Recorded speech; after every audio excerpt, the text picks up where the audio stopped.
Em nome do Pai, do Filho e do Espírito Santo. Amém.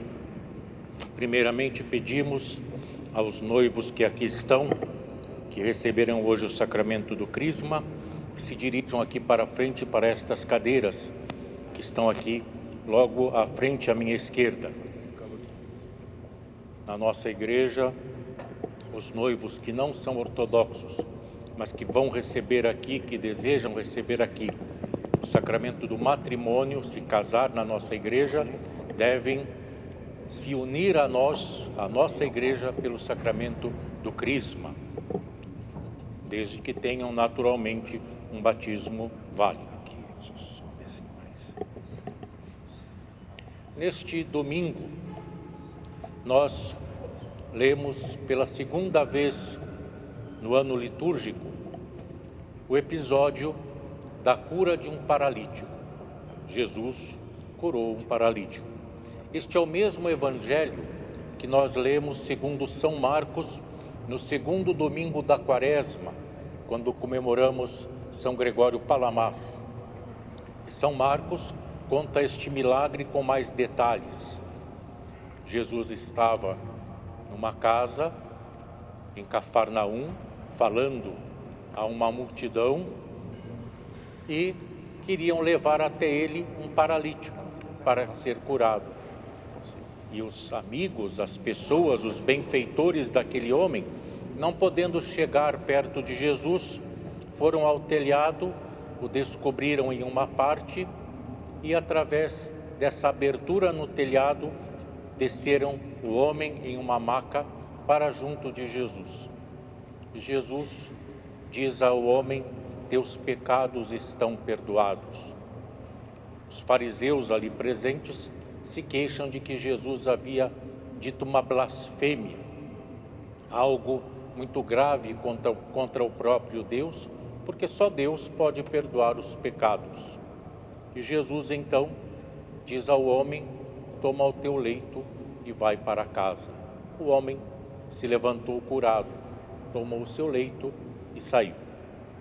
Há muitas lições que nós aprendemos com este milagre operado por Jesus.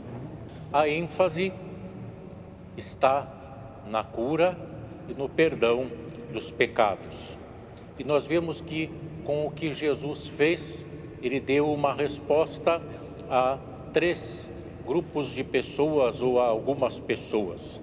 Primeiro, aos amigos daquele homem que quiseram levá-lo, se esforçaram por fazê-lo até Jesus.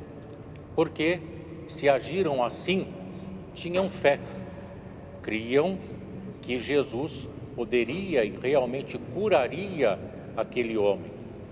Foi uma atitude não só de fé, mas de verdadeira amizade e de caridade, porque levaram alguém que não podia andar para a fonte da cura. E a resposta de Jesus àquelas pessoas, a sua fé, foi finalmente a cura do seu amigo. O que eles desejavam, o que eles haviam pedido indiretamente, com sua atitude de forma muito clara e, sem dúvida alguma, com muita fé. Temos a resposta de Jesus ao próprio paralítico, quando lhe disse: teus pecados estão perdoados. Mas ao próprio paralítico isso deve ter resultado estranho. Ele pode ter pensado: eu não vim aqui, eu não fui trazido aqui para pedir perdão dos pecados. Eu vim aqui para pedir cura, para sair daqui andando, restaurado, fisicamente restaurado. E agora esse mestre me diz que os meus pecados estão perdoados.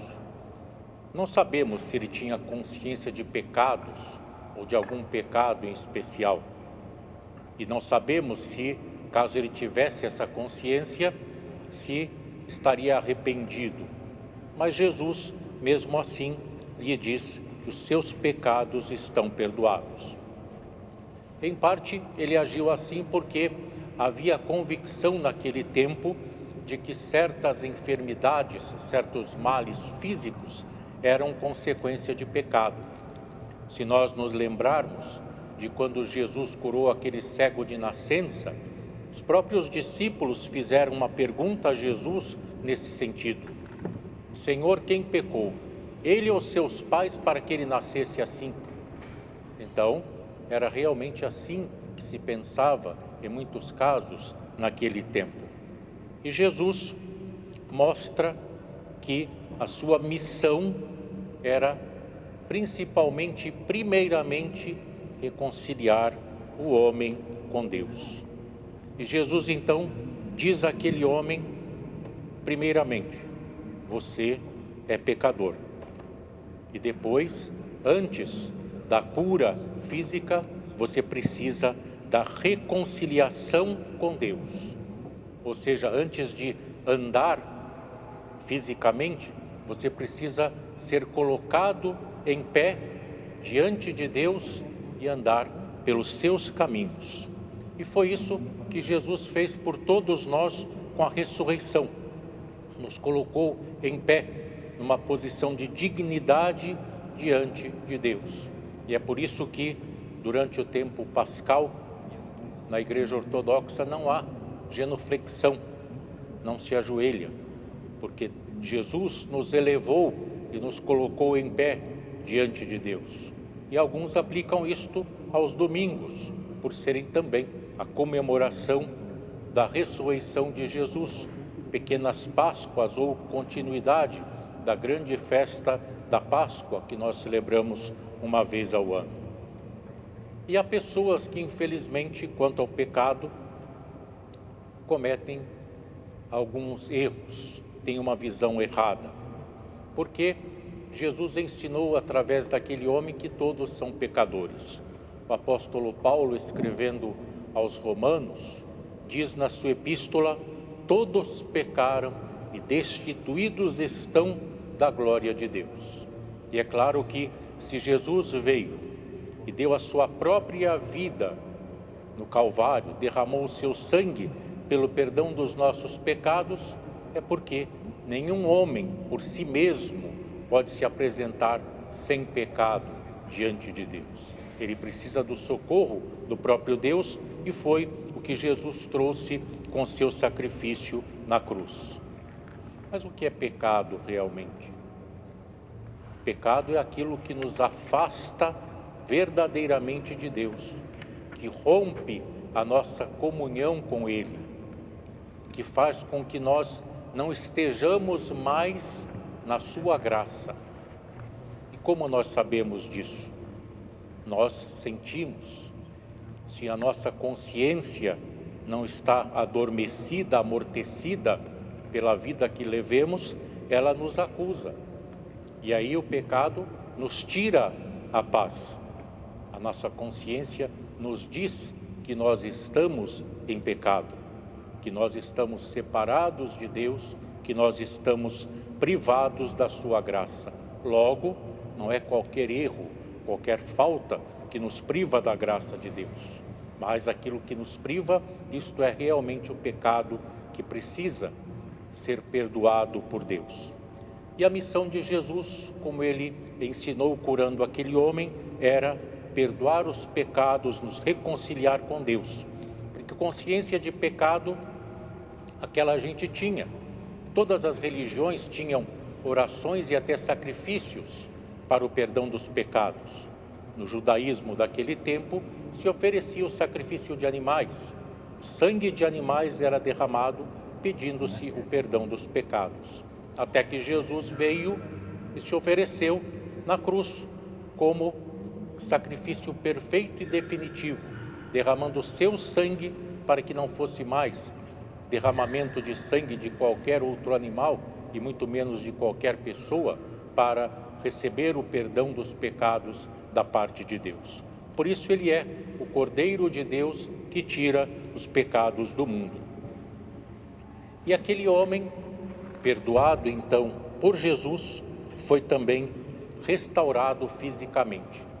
E esta foi a resposta de Jesus aos fariseus, que o acusaram de blasfêmia. Este homem blasfema, Só Deus pode perdoar pecados, um simples homem não. E eles estavam certos. Só Deus pode perdoar pecados. E Jesus, ao dizer àquele homem, teus pecados estão perdoados, estava reivindicando o caráter divino da sua missão de salvação.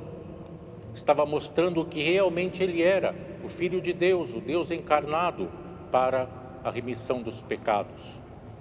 E se aquelas pessoas disseram isto, e com certeza muitos concordaram com eles, porque estavam em princípio certos, é porque estavam na ignorância quanto a quem realmente era Jesus.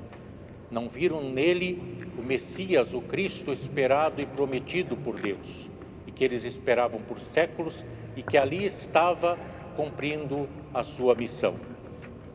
Essa ignorância, essa cegueira de coração, cegueira espiritual, fez com que eles entendessem a atitude de Jesus como blasfêmia.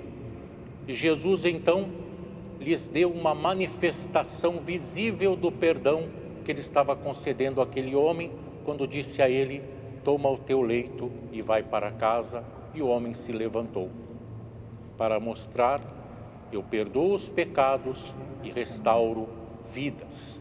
Dou a saúde do espírito, da alma e também a saúde física, que, em se tratando da missão de Jesus, chegava a ser secundária, porque a missão dele era ser o médico dos médicos, o médico das almas principalmente, que veio restaurar o homem como um todo, corpo, mente e espírito, porque ao contrário do que alguns possam pensar, o corpo não é desprezível, nem pode ser. O nosso corpo, a partir do batismo, é templo do Espírito Santo. Por isso deve ser entendido exatamente desta forma. Ele tem um caráter até sagrado, porque é Deus que nos concede a vida em um corpo neste mundo. E este corpo se torna templo do Espírito Santo para os cristãos que recebem os santos sacramentos. Se torna santuário de Jesus Cristo quando nós o recebemos na Santa Comunhão. E é por isso também que quando nós dizemos que cremos na ressurreição dos mortos, essa ressurreição também será física, um mistério de Deus pelo seu poder. O apóstolo São Paulo, escrevendo a sua primeira carta aos Coríntios, no capítulo 15, diz claramente sobre isso, que os ressuscitados terão corpos que ele chama de glorificados, corpos para a eternidade, mas serão corpos, porque assim Deus deseja, que ele que criou o homem como um todo, vai restaurá-lo finalmente como um todo. Então, as lições que ficam para nós são, somos pecadores, e tão errado quanto pensar que não somos pecadores, como aquele fariseu da parábola do fariseu e do publicano, que não foi ao templo para pedir perdão dos pecados, mas para dizer a Deus como ele era bom, como ele era santo. Como esta atitude é errada, também é errado achar que tudo é pecado, porque Deus nos concede a sua graça, porque Deus nos concede ser perdoados dos pecados e andarmos na sua presença. E é por isso que, segundo diz o próprio Evangelho, Deus concedeu este dom aos homens, de perdoar os pecados. E Deus o confiou este ministério à igreja, e na igreja aos sacerdotes. Jesus, numa das suas aparições aos discípulos depois da ressurreição, nos diz o Evangelho, soprou sobre eles e disse, recebei o Espírito Santo. A quem perdoardes os pecados serão perdoados, a quem retiverdes serão retidos. Na confissão, na penitência, o sacerdote não perdoa os pecados, não ele. Ele é um instrumento de Deus para que o perdão do Pai chegue àquele que confessa, se arrepende, disposto a andar diante de Deus em novidade de vida. É por isso que na Igreja Ortodoxa, na confissão, o sacerdote não diz eu te absolvo, eu te perdoo, mas que sejam perdoados os teus pecados, em nome do Pai, do Filho e do Espírito Santo. Amém. também aprendemos que não é tudo que nos priva da graça de Deus. Se qualquer falha, qualquer erro cometido por nós nos privasse da graça de Deus, a ponto de nós termos que a cada falha buscar a confissão, então o que Jesus fez por nós na cruz seria pouco, seria fraco, porque nós teríamos que restaurá-lo sempre, que completá-lo com a confissão. Mas não é isso que na verdade acontece. Nós somos pecadores, nem tudo é pecado para ser confessado, e devemos dar graças a Deus por nos conceder o perdão dos pecados por Jesus Cristo e na igreja, no sacramento da confissão, pelas nossas próprias orações e pelos outros sacramentos que nos ajudam a combater o pecado, nos concedendo a graça de Deus. Em nome do Pai, do Filho e do Espírito Santo. Amém.